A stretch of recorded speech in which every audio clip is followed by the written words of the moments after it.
Hello everyone. Hello everyone. Welcome to my channel. This is Assistant Professor Kanika Arora. Welcome you all. And today we have again the idioms, lecture 7.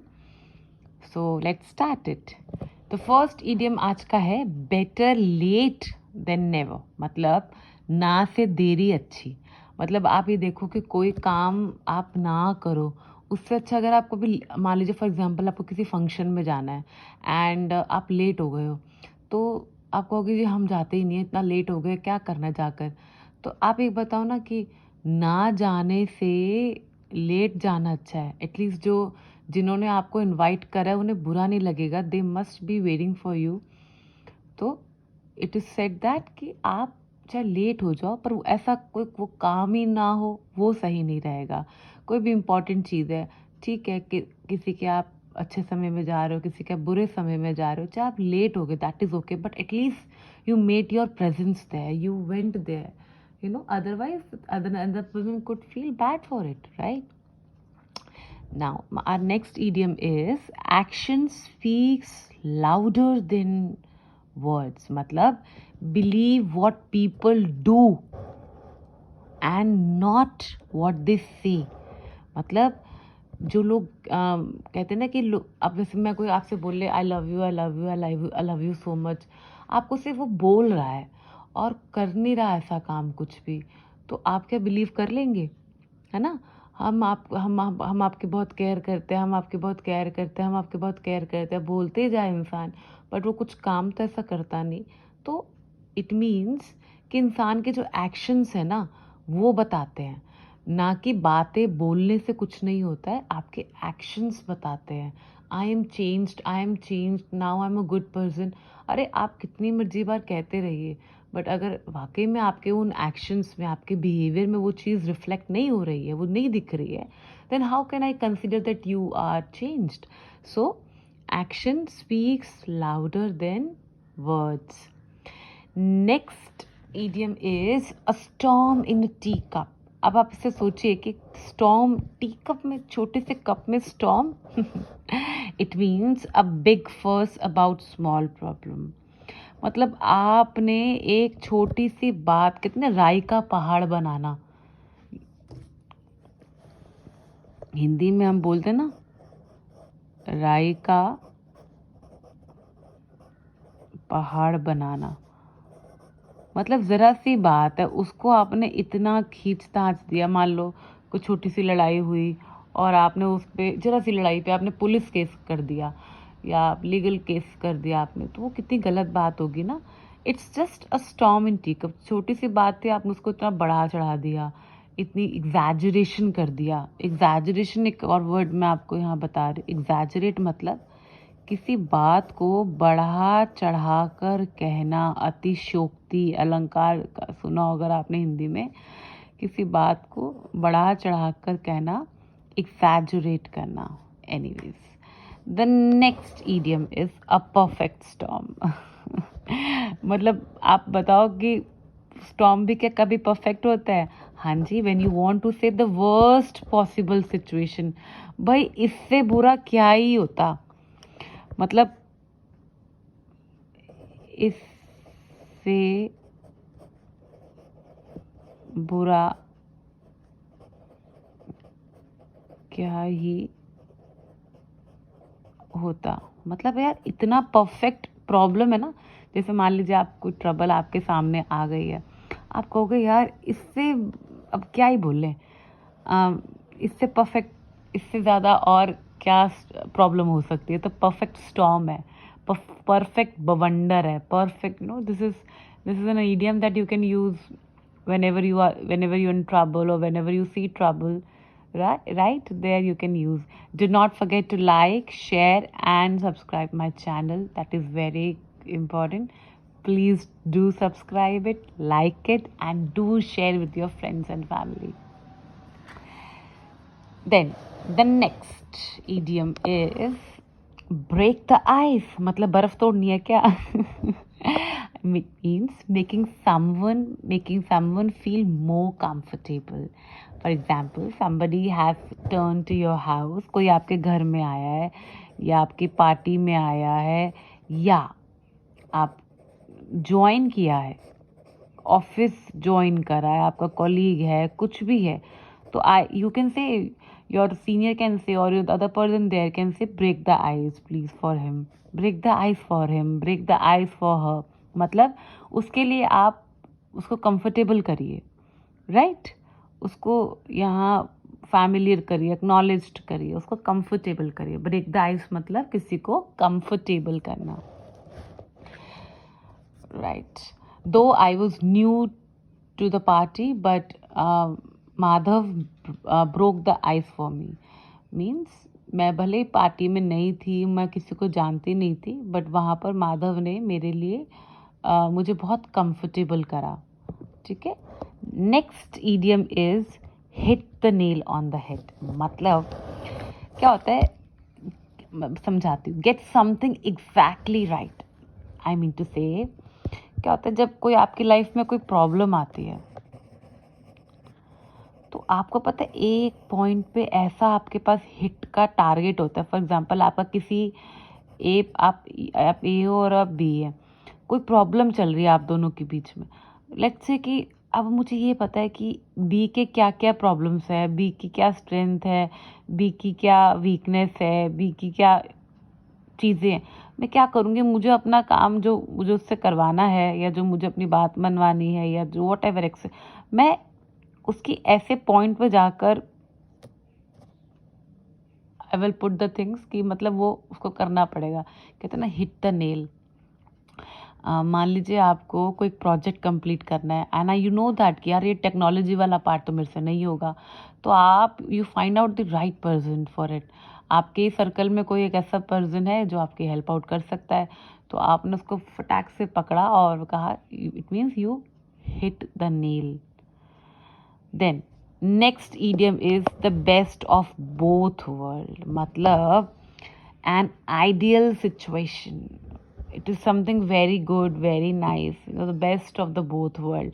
इतना सब कुछ अच्छा हो गया कि जो इस वर्ल्ड में, मतलब इस अर्थ में भी अच्छा हो सकता है, तो सबसे अच्छा जो इस अर्थ का है, और जो सबसे अच्छा दूसरे संसार का भी, दूसरे अर्थ का भी अगर है, लेट से कोई प्लैनेट है उसका भी है, तो best of the both world. मतलब इससे अच्छा कुछ नहीं हो सकता। The best and ideal situation, that's very good. You know, their marriage is the best of the both world. जो उनकी शादी हुई है, the happening of their marriage is the best of the both world. इससे अच्छा कुछ नहीं हो सकता था। Then next idiom is get wind of something. मतलब कहीं से हवा आई है, कहीं से बातों की हवा आई है, okay? Hearing news of something secret. कहीं से आपको खबर आई, कहीं से, कहते हैं ना, मुझे कहीं से उड़ती उड़ती खबर आई है, बोलते हैं ना हिंदी में, उड़ती उड़ती खबर बोलते हैं ना, उड़ती उड़ती खबर आई है जी, है ना, लाइक दिस। चलिए, let's revise this, revise these first what have we learned yet. या बेटर लेट देन नेवर। ना से देरी अच्छी। Action speaks louder than words. A storm in a tea cup, a perfect storm.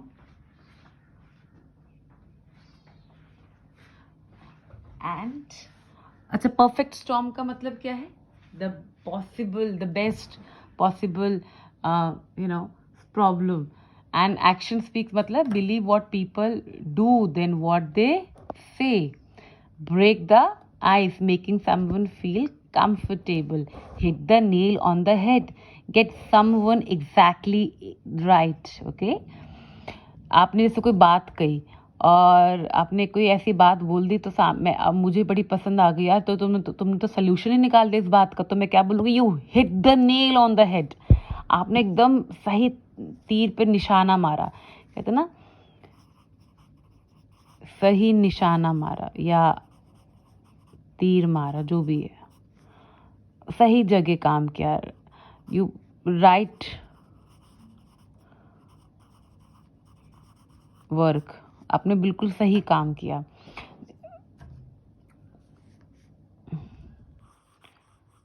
बहुत अच्छा होना, the best of the both world, ठीक है। गेट विंड ऑफ समथिंग मतलब उड़ती उड़ती कहीं से खबर आई है। Okay, now let's learn the next. Okay, ninth, a picture is worth than 1000 words, मतलब better to show than to tell. आप बड़ी बड़ी बातें करते रहो, ठीक है, और वो कुछ काम कुछ मत करो। मैं ये कर दूंगा, मैं वो कर दूंगा, मैं ऐसे कर दूंगा, मैं वैसे कर दूंगा, उससे कुछ नहीं होगा। आप करके दिखाओ। जब आपको चीज़ें अपने आप सामने आएंगी ना, तो वो आपको अपने आप सब कुछ बता देंगी। So a picture is worth than 1000 words. Run run like the wind मतलब बहुत fast, you are running fast. कोई भाग रहा है, कोई चल रहा है, तो आप उसको क्या बोलोगे, यार you are running like a wind, मतलब आप इतनी तेज भाग रहे हो, या इतनी तेज या आप लाइफ में भी इसको कह सकते थोड़ा ना कि कोई चल रहा है फिजिकली तो ही वो रन कर रहा है, मतलब वो your success is like run on the wind, मतलब your success is like wind, you're going like that, you are just walking like that in your career, so you're running like a wind in your career or in your relationship or in your progress, something and something spiritual growth, right? Okay, the next spiritual से next idiom भी connect हो गया है, ignorance is bliss। ignorance is bliss मतलब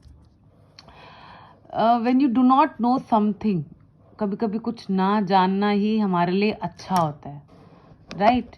when you better of not knowing, मतलब कुछ चीज़ों के आप ना ही जानो तो अच्छा है।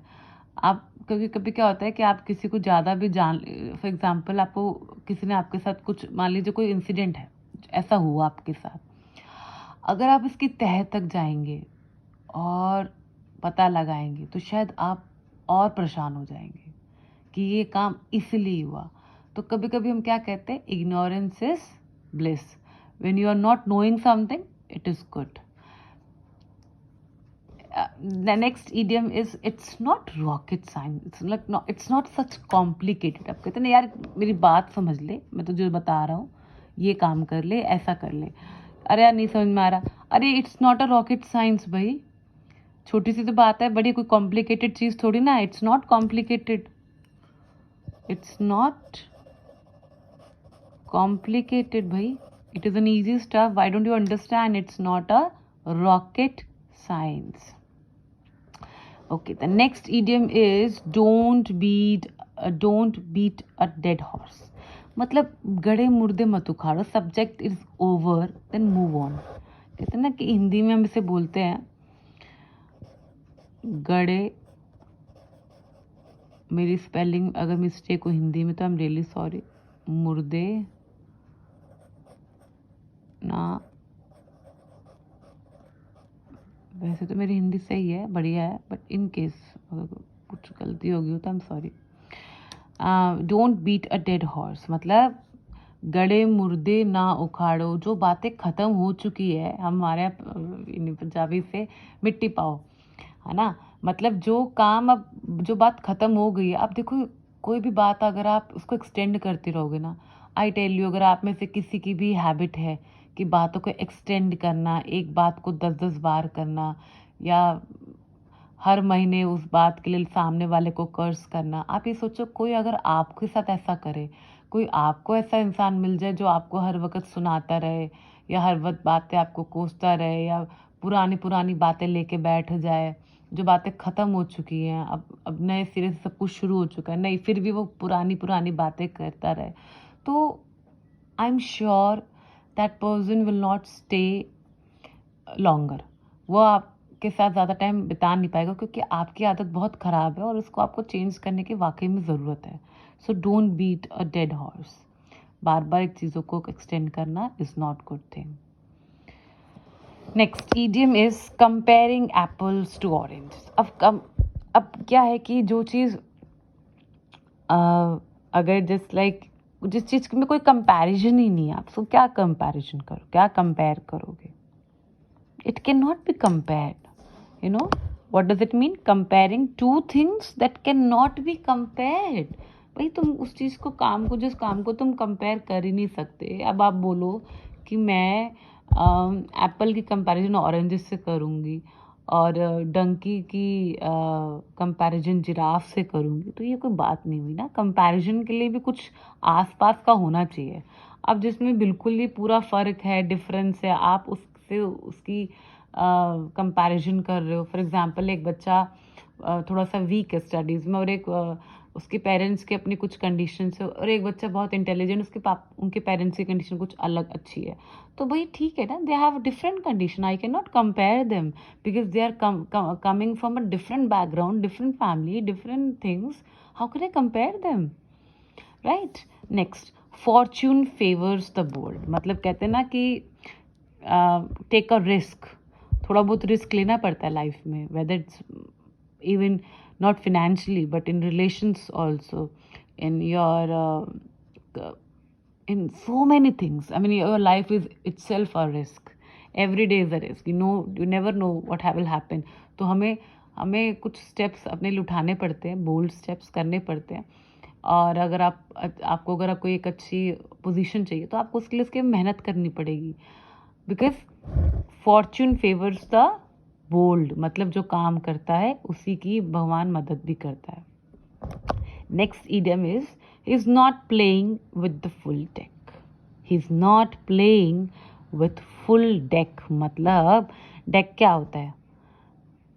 ताश खेलते हैं, उस जो आप 52 प्लेइंग कार्ड्स खेलते हैं उसको क्या बोलते हैं? डेक बोलते हैं. मतलब वो सारे पत्तों से नहीं खेल रहा है. सारे पत्तों से कौन नहीं खेलता है? जो बेवकूफ़ होता है. So that person is dumb. और हम एक यहाँ पे ईडियम भी यूज़ करते हैं, बर्ड ब्रेन. क्या यूज़ करते हैं? एक और ईडियम है बर्ड ब्रेन. जैसे आप किसी को मोरॉन कहना चाहते हो, इसको हम मोरॉन भी बोलते हैं. Moron, somebody who is dumb, मतलब जिसमें दिमाग की थोड़ी कमी कहते हैं हम लेमैन लैंग्वेज में. He is dumb, he is moron, he is also bird brain. Now let's revise this what we have learned yet. So a picture is worth than 1,000 words. मतलब वो काम better than to show than tell, है ना? करके दिखाओ बजाय बोलने के. Run like the wind, run fast. Ignorance is bliss. You are better off not knowing. It's not rocket science. It's not that complicated, है ना? अच्छा, इग्नोरेंस इज ब्लिस में मैं लिख देती हूँ. ना जानने में भलाई. अच्छा, हिंदी में मुझे लगता है सबको लिखना चाहिए. आप लिख रहे हो, आप वर्ड्स याद करो, आप इडियम्स याद करो, उसका हिंदी में मीनिंग ज़रूर लिखा करो. क्या आता है कि it is your mother tongue, and when you learn something in mother tongues it just get done, हो जाता है. ये कुछ रिलेशन है. अब आप कहो कि नहीं मैं इंग्लिश टू इंग्लिश ही करूँगी, ठीक है आप कर लो, नो प्रॉब्लम. बट जो लोग कंफर्टेबल नहीं होते हैं, जिनको हिंदी में मतलब चाहिए होता है, तो मुझे लगता है उनको कोई भी किसी भी तरीके से रेजिस्ट नहीं करना चाहिए. अपने आप बिंदास होके, यार हिंदी यार कोई मातृभाषा है हमारी भाई. हिंदी को लोगों ने ऐसा बना रखा है. मैं इंग्लिश पढ़ाती हूँ, I am a teacher, but I always say my students please, I am an English teacher, but I value Hindi more than English because this is my mother tongue. ठीक है ना? I'm proud of my mother tongue and I'm proud of being Indian. English is a global language, it's an international language. पर इसका मतलब ये थोड़ी ना कि हम उसको तवज्जो नहीं देंगे, हम will not consider that language a lot, है ना? Make sure you respect both of the language. It's just like neither English is a rocket science nor Hindi is a rocket science. Ha ha ha. Just try to make a sentence. Don't beat a dead horse. Then गड़े मुर्दों को ना उखाड़े. Comparing apples to oranges. Comparison वहाँ करे जब comparison का कोई scope हो. Otherwise there is no point. Fortune favors the bold. Take the risk. It is important to take risk. He is not playing with the full deck. मतलब he's dumb, he's bird brain, or he's moron. Thank you everyone. Bye for now. I hope you understood today's idioms a lot. You learn by heart and you also must have related to your daily life. See you in the next video. Till that, revise it, learn it, and practice it. Bring these idioms, beautiful idioms, in your beautiful language and your beautiful speech, your beautiful tongue, your beautiful mouth. Thank you, everyone. Bye bye.